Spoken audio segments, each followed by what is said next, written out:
வணக்கம். இன்றைய முக்கிய செய்திகள்.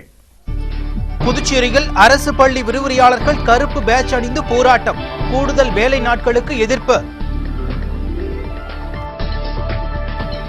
தவளக்குப்பம் அருகே ஏற்பட்ட திடீர் தீ விபத்தில் 10 வீடுகள் எரிந்து சாம்பல், 10 லட்சம் மதிப்பிலான பொருட்கள் நாசம். பள்ளி மாணவர்களின் நினைவாற்றலை மேம்படுத்தும் பயிலரங்கு வேளாங்கண்ணி பள்ளி நடத்தியது. ஆவண படங்களை மக்களிடம் கொண்டு செல்ல புதுச்சேரியில் திரைப்பயணம், முற்போக்கு எழுத்தாளர் சங்கம் தகவல். வருவது விரிவான செய்திகள்.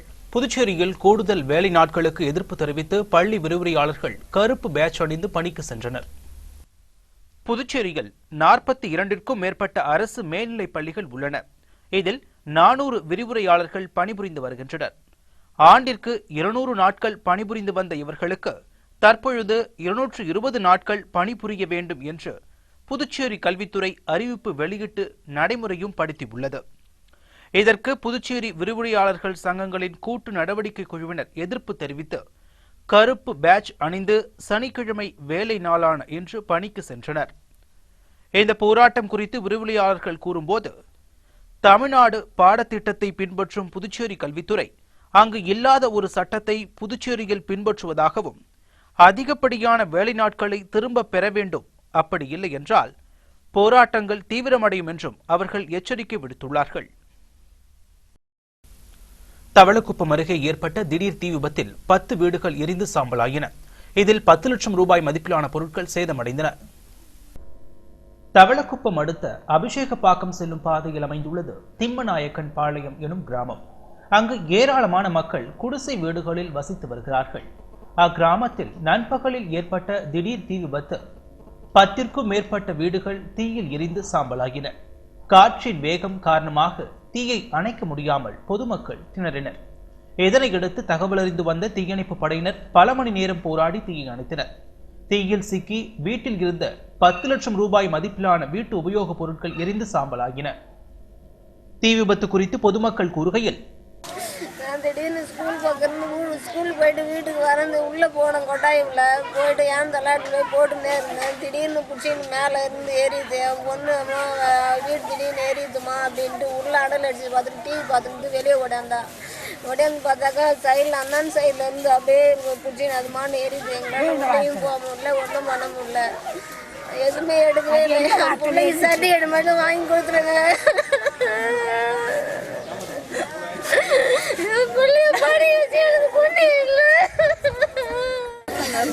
காது என்ன ஏறிற மாதிரி இருக்குது. இவங்க கூட பிடிச்ச உடனே என்ன மூடு வந்துருக்கு. காது ஏறி மாரி சொல்லிட்டு உள்ள இருக்க உடனே காதை தள்ளிட்டு நான் ஓடாண்ட எதுவுமே எடுக்கிறதுக்கு இல்லை. அதில் 10,000 ரூபாய் ஒரு நகை தூங்கல் நகை 3 கிராமு இன்சூரன்ஸ் கட்டுறது 2 சீட்டு 2 இடத்துல இன்சூரன்ஸ் கட்டுறது படிச்சு டீஸ் ஒரு ரேஷன் கார்டு எதுவுமே நாங்கள் எடுக்கலாம். ஒரு பொருள். இந்நிலையில் தீ விபத்து குறித்து தகவல் அறிந்து வந்த அமைச்சர் ராஜவேலு, சட்டமன்ற உறுப்பினர் புருஷோத்தமன், விடுதலை சிறுத்தைகள் கட்சியின் மாநில அமைப்பாளர் பாவாணன், ஏம்பலம் செல்வம் ஆகியோர் தீ விபத்தில் வீடிழந்த குடும்பங்களுக்கு ஆறுதல் கூறினார்கள். மேலும் சட்டமன்ற உறுப்பினர் புருஷோத்தமன் அளித்த பேட்டியில், புதுவை மாநிலம் முழுவதும் புயல் பாதிக்கப்பட்டாலும் சரி, அல்லது மழை நேரத்திலும் சரி, அல்லது குடிசையில் பற்றி எரிந்து தீ நேரத்திலும் சரி, எந்த விதமான உபகரணங்கள் இந்த புதுவை மாநிலத்தில் அறவே கிடையாது. மக்கள் வாழ்கின்ற அளவிற்கு இந்த உபகரணங்கள் எதுவுமே இல்லை. இது ஒரு பெரிய பல முறை சட்டசபையிலையும் சொல்லிட்டேன், நேராகவும் சொல்லிட்டேன், பல முறை நான் முறையிட்டும் கூட. மக்களுக்கு தேவையான அடிப்படை வசதி, ஆபத்தான வசதிகள், ஆபத்தை தீர்க்கக்கூடிய, நீக்கக்கூடிய, போக்கக்கூடிய வசதிகள் இந்த அரசாங்கத்தில் எதுவுமே இல்லை. இது பல முறை சொல்லியும் இது எந்த அரசாங்கத்தினுடைய காதல் விழல, கேட்கல, செய்யும் எடுக்கல. ஏனோதோனா என்று இந்த அரசாங்கம் நடைபெறுகிறது. இந்த குடிசைகள் பற்றி எரிகிறது. ஏற்கனவே குடிசைகள் பற்றி தாராம்பாளையத்தில் ஒரு நாள் 2 குடிசை, அன்னைய மறுநாள் ஒரு 17 குடிசை, மறுநாள் ஒரு 4-5 குடிசை, இப்படி எங்கே பார்த்தாலும் தோப்பு துறவு பற்றி இந்த வெயிலுடைய தாக்கம் தாங்காமல் பற்றி எரிகிறது. இந்த அவல நிலைக்கு இந்த அரசாங்கத்திலிருந்து இங்கே இருக்கின்ற ஃபயர் சர்வீஸ் வண்டி மொத்தம் 14 வண்டி தான் இருக்குது. பாண்டிச்சேரி ஸ்டேட்லேயே மொத்தம் இருப்பதே 14 வண்டி. லட்சக்கணக்கான குடிசைகள் இந்த பாண்டிச்சேரியில் இருக்குது. இந்த 14 வண்டியை வச்சுக்கிட்டு எந்தெந்த மூலிகை எந்தெந்த ஃபயர் சர்வீஸ் எப்படி இப்போ ஒரே நேரத்தில் நீங்கள் பார்த்தீங்கன்னு சொன்னாக்கா ஒரே நேரத்தில் அரியாங்குப்பம் நீங்கள் என்னுடைய தொகுதியான டிஎன் பாளையம் பாகூர் இன்னும் பல்வேறு இடங்களில் நரம்பை இப்படி பல்வேறு இடங்களில் தீப்பற்றி இருக்கின்ற சூழ்நிலை உருவாயிருக்கு. இந்த திடீர் விபத்துக்கு வண்டி இருக்கான்னு சொன்னாக்கா வண்டி போதுமானதாக இல்லை. இந்த வண்டி இல்லாத குறைய இந்த அரசாங்கம் எப்போ தான் போக போகுதுன்னு தெரில. எனக்கு தெரிஞ்ச வரைக்கும் நான் பல முறை சொல்லிட்டேன். காலமண்டலத்தில் 17 ஊர் 10 நான் சொல்லிட்டேன். எங்கள் வண்டி நிச்சயமாக நிறுத்தி வைக்க வேண்டும் என்று நான் காவல்துறையினரும் சொன்னேன். அந்த ஃபயர் சர்வீஸ்னு சொல்லிட்டேன். ஆனால் கேட்கவே இல்லை.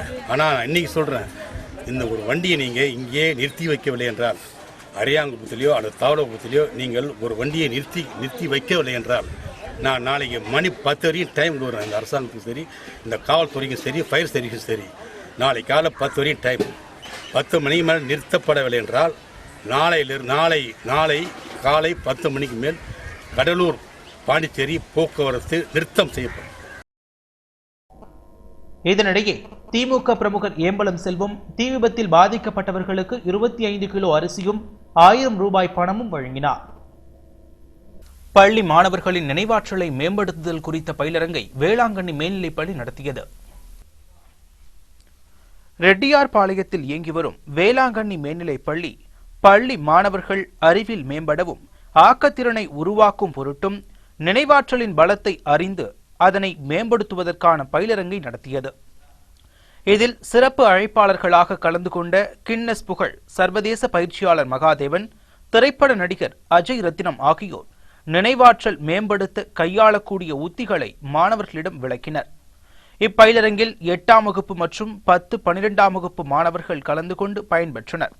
முன்னதாக கல்வி இயக்குநர் ஜோதிநாதன் வரவேற்புரை வழங்க கல்வி அறக்கட்டளை சிவநந்தன், துணைத் தலைவர் விஜயன், தலைமை ஆசிரியை கௌரி உள்ளிட்ட ஆசிரியைகள் பங்கு பெற்றனர். பயிலரங்கிற்கான ஏற்பாடுகளை NSS திட்ட அலுவலர் வீரமுத்து, ஆசிரியர் சந்திரசேகரன் உட்பட தன்னார்வலர்கள் பலர் செய்திருந்தார்கள். கருத்துள்ள ஆவணப்படங்களை மக்களிடம் கொண்டு சேர்க்க புதுச்சேரியில் திரைப்பயணம் எனும் நிகழ்வு வரும் 19ஆம் தேதி நடக்க இருப்பதாக முற்போக்கு எழுத்தாளர் சங்கம் தெரிவித்துள்ளது.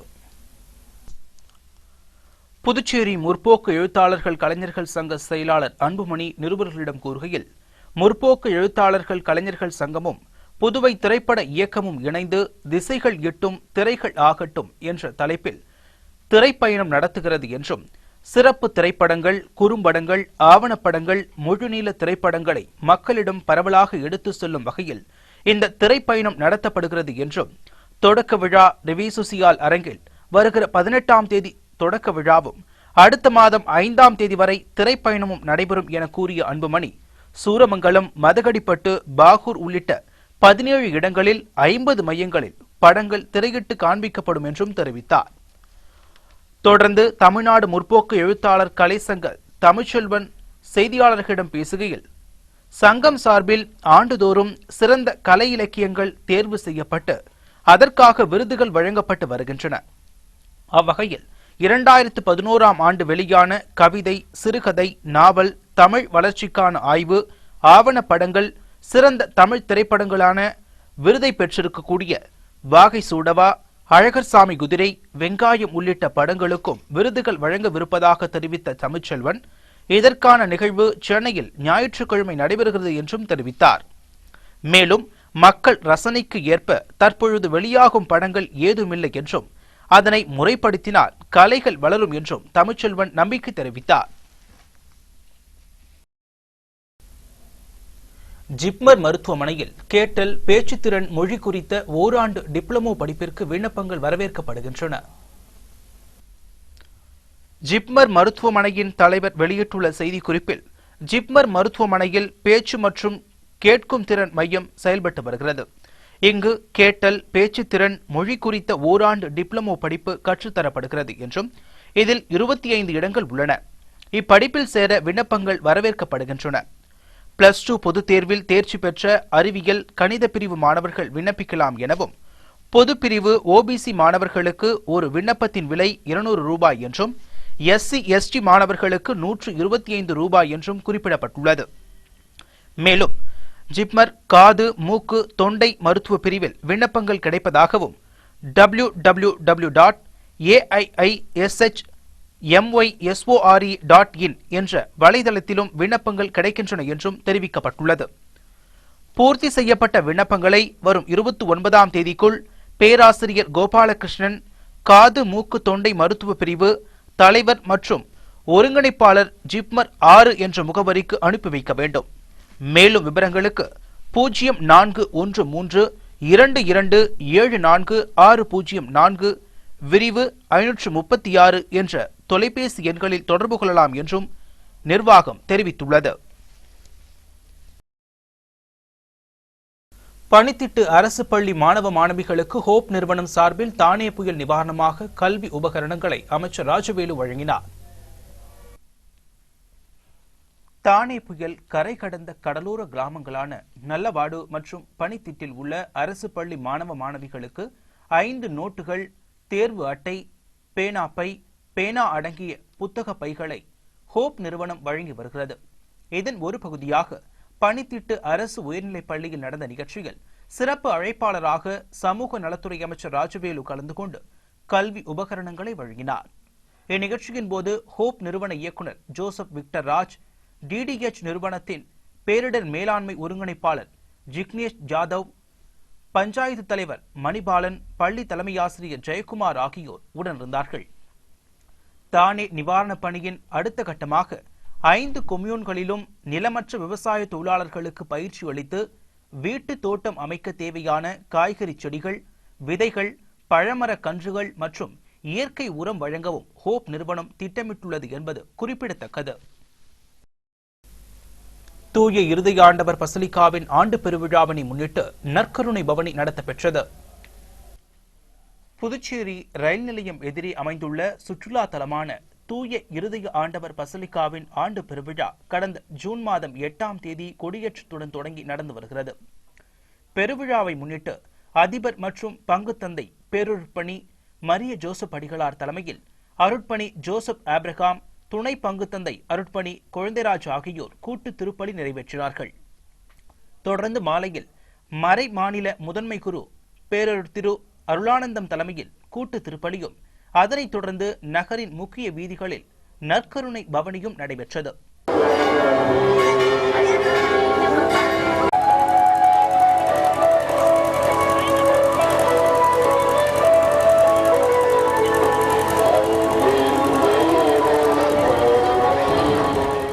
அனைத்து வழிபாடுகளிலும் திரளான மக்கள் பங்கேற்று வழிபட்டார்கள். புதுவை மட்டுமல்லாமல் சுற்றுப்புற ஊர்களில் இருந்தும், சென்னை, பெங்களூரு போன்ற பிற மாநிலங்களில் இருந்தும் இவ்விழாவில் திரளான பக்தர்கள் பங்கேற்றது குறிப்பிடத்தக்கது. விழாவின் அனைத்து ஏற்பாடுகளையும் பங்கு தந்தை அருட்பணி மரிய ஜோசப் தலைமையில் துணை பங்கு தந்தை அருட்பணி குழந்தைராஜ், உதவியாளர் சார்லஸ் கோலன், அருட்கண்ணியர் பங்கு பேரவை துணைத் தலைவர் வின்சென்ட் ராயர், செயலர் நாதன், பொருளாளர் கிலோன் மற்றும் உறுப்பினர்கள், தன்னார்வ தொண்டர்கள் நடத்தினர். விளம்பரத்திற்கு பிறகு வரும் செய்திகள். காட்டேரிக்குப்பம் அரசு பள்ளியை தரம் உயர்த்த வேண்டும், பள்ளி பாராட்டு விழாவில் தீர்மானம்.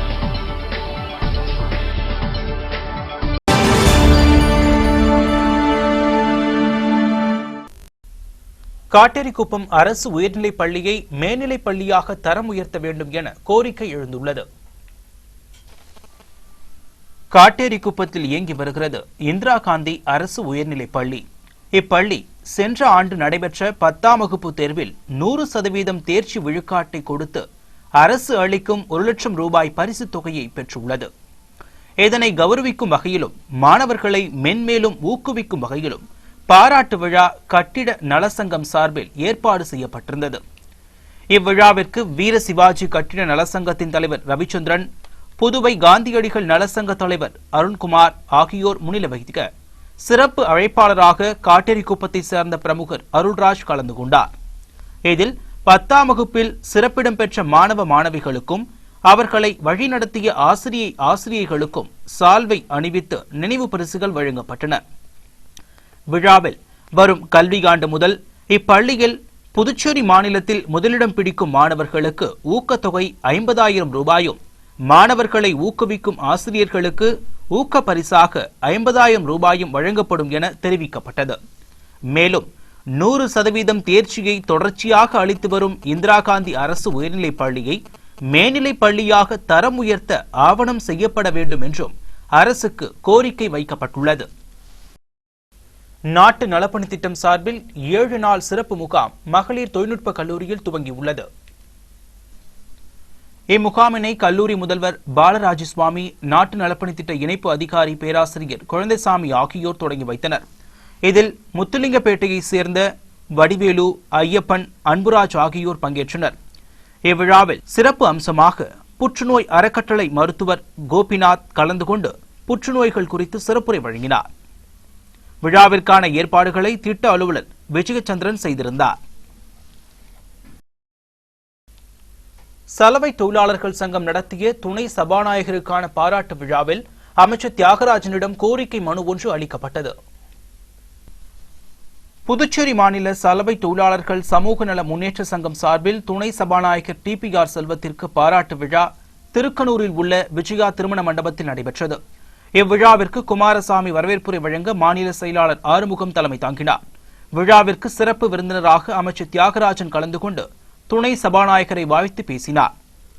துணை சபாநாயகர் TPR செல்வம் நிகழ்த்திய ஏற்புரை நிகழ்வில் தொழிலதிபர் TPR துரைராஜ், NR காங்கிரஸ் பிரமுகர்கள் பலர் கலந்து கொண்டார்கள். விழா முடிவில் சலவை தொழிலாளர்கள் அமைச்சர் தியாகராஜனிடம் மனு ஒன்றை அளித்தனர்.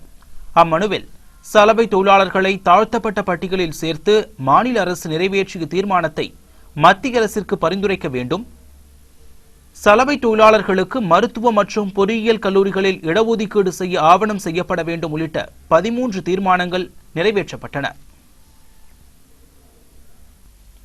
பொய் பிரச்சாரத்தை நம்பாமல் சோசியலிஸ்ட் கட்சி வேட்பாளர் மார்க் விலாரை அதிக வாக்குகள் பெற செய்து வெற்றி பெற செய்ய வேண்டும் என்று அவரது ஆதரவாளர்கள் கேட்டுக் கொண்டுள்ளனர்.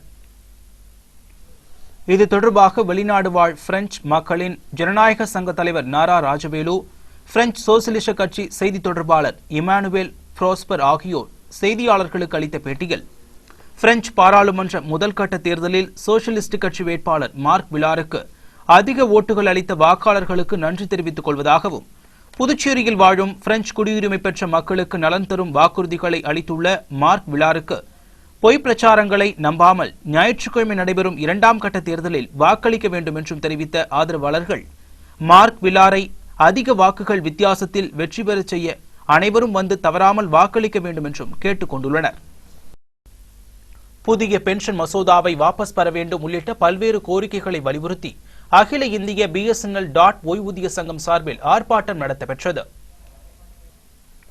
புதிய பென்ஷன் மசோதாவை வாபஸ் பெற வேண்டும், பென்ஷன் அனாமலியை தீர்த்து வைக்க வேண்டும், பிடித்தம் செய்யப்பட்ட மருத்துவ சலுகையை மீண்டும் கொடுக்க வேண்டும், BSNL ஓய்வூதியர்களுக்கு குறைந்தபட்ச பென்ஷன் 3880 ரூபாயாக இருக்க வேண்டும் உள்ளிட்ட பல்வேறு கோரிக்கைகளை வலியுறுத்தி அகில இந்திய BSNL சங்கம் சார்பில் BSNL பொது மேலாளர் அலுவலகம் முன்பு ஆர்ப்பாட்டம் நடத்தப்பெற்றது.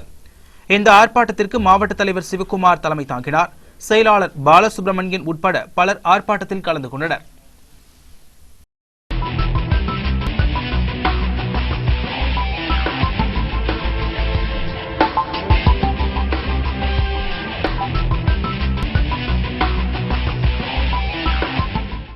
ஜனாதிபதி தேர்தலுக்கான வேட்புமனு தாக்கல் தொடங்கியதை அடுத்து பிரணாப் முகர்ஜி ஆதரவு திரட்ட சென்னை வருகிறார். ஜனாதிபதி பிரதிபா பாட்டீலின் பதவிக்காலம் வரும் ஜூலை 24ஆம் தேதியுடன் முடிவடைகிறது. இதனைத் தொடர்ந்து நாட்டின் 14வது ஜனாதிபதியாக தெரிவு செய்ய ஜூலை 19ஆம் தேதி தேர்தல் நடக்கிறது. அதற்கான வேட்புமனு தாக்கல் தொடங்கியுள்ளது. டெல்லி மேல் சபை தலைமை செயலாளர் VK அக்னிகோத்ரி ஜனாதிபதி தேர்தலை நடத்தும் அலுவலராக நியமிக்கப்பட்டுள்ளார். தேர்தலில் போட்டியிட விரும்புகிறவர்கள் இவரிடம் வேட்புமனு தாக்கல் செய்ய வேண்டும். ஒரு வேட்பாளரை குறைந்தபட்சம் 50 MP அல்லது MLAக்கள் முன்மொழிய வேண்டும். அதேபோல 50 MP அல்லது MLAக்கள் வழிமொழிய வேண்டும். ஒரு MPயோ MLAவோ ஒரு வேட்பாளரைத்தான் முன்மொழிய வேண்டும் அல்லது வழிமொழிய வேண்டும். வேட்புமனு டெபாசிட் தொகை 15,000 ரூபாயாகும். வரும் 30ஆம் தேதி வரை வேட்புமனு தாக்கல் செய்யலாம். ஜூலை 2ஆம் தேதி மனுக்கள் மீதான பரிசீலனை நடக்கும். மனுவை வாபஸ் பெற 4ஆம் தேதி கடைசி நாள். போட்டி இருந்தால் ஜூலை 19ஆம் தேதி வாக்குப்பதிவு நடக்கும். வாக்குச்சீட்டு முறையிலேயே தேர்தல் நடத்தப்படும். டெல்லியில் நாடாளுமன்ற கட்டிடத்திலும் மாநில தலைநகரங்களிலும் சட்டசபை வளாகத்திலும் வாக்குப்பதிவு மையங்கள் அமைக்கப்படும். எம்பிக்கள் டெல்லியிலும் எம்எல்ஏக்கள் தங்கள் மாநிலத்திலும் வாக்களிக்கலாம். எம்பிக்கள் வேறு இடத்தில் வாக்களிக்க விரும்பினால் அதற்கு 10 நாட்களுக்கு முன்பே அனுமதி பெற வேண்டும் என்பது குறிப்பிடத்தக்கது.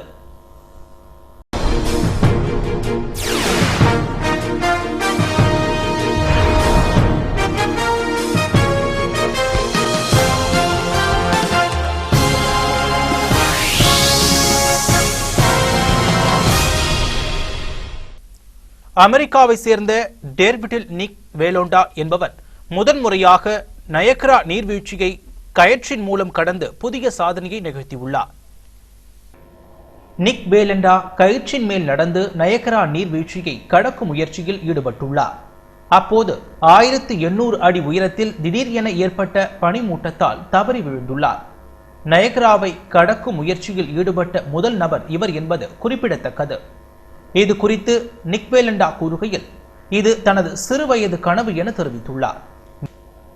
மேலும் இவர் மேற்கொண்ட இந்த சாதனை முயற்சியை 1,12,000 பேர் பார்த்து மகிழ்ந்தனர். மேலும் இந்நிகழ்ச்சி நேரடியாகவும் உலகின் பல்வேறு நாடுகளில் ஒளிபரப்பு செய்யப்பட்டது என்பது குறிப்பிடத்தக்கது.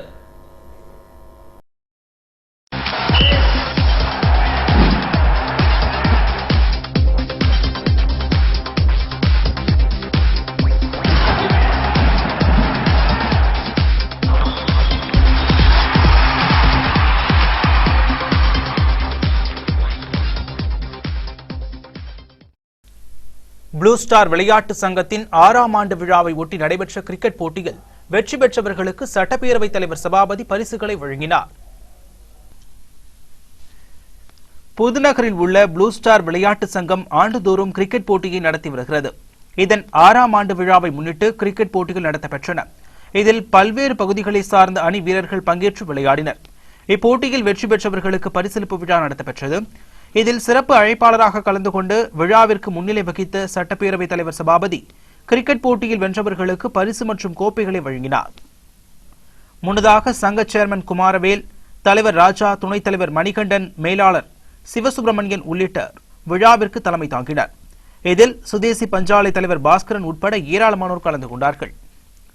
இதனிடையே முதலியார்பேட்டை வண்ணான்குளம் அன்னை சிவகாமி அரசு பெண்கள் மேல்நிலைப் பள்ளியில் மாநில அளவிலான சதுரங்க போட்டி வெள்ளிக்கிழமை தொடங்கியது. Puduvai king Anand chess clubs நடத்திய இப்போட்டியில் 25 வயதிற்குட்பட்டவர்கள் மட்டும் கலந்து கொண்டார்கள். புதுவை மாநில சதுரங்க கழக செயலாளர் தேவகுமார், துணைத் தலைவர் வாசுதேவன் போட்டியை தொடங்கி வைத்தனர். போட்டியில் 55 வீரர்கள் கலந்து கொள்கின்றனர். இதில் முதல் 2 இடங்களை பெறும் வீரர்கள் மகாராஷ்டிரா மாநிலத்தில் ஆகஸ்ட் மாதம் நடக்கும் தேசிய சதுரங்க போட்டிக்கு அனுப்பி வைக்கப்படுகிறார்கள் என்பது குறிப்பிடத்தக்கது.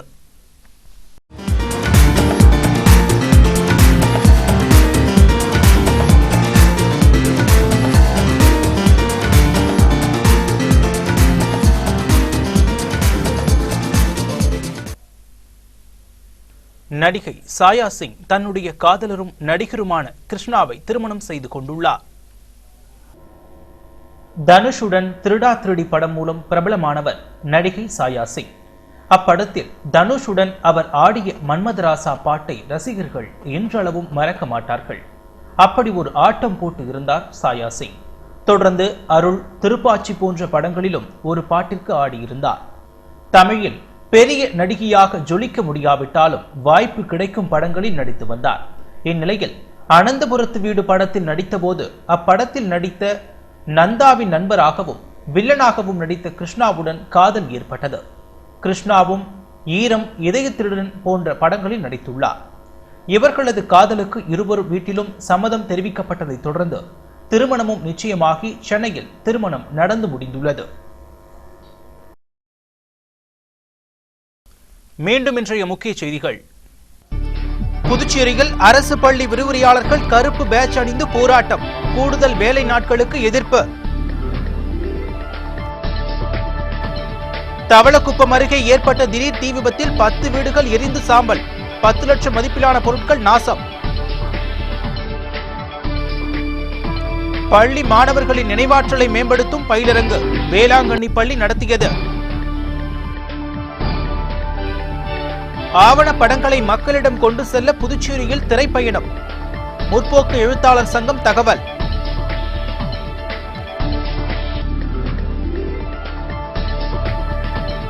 காட்டேரிக்குப்பம் அரசு பள்ளியை தரம் உயர்த்த வேண்டும், பள்ளி பாராட்டு விழாவில் தீர்மானம்.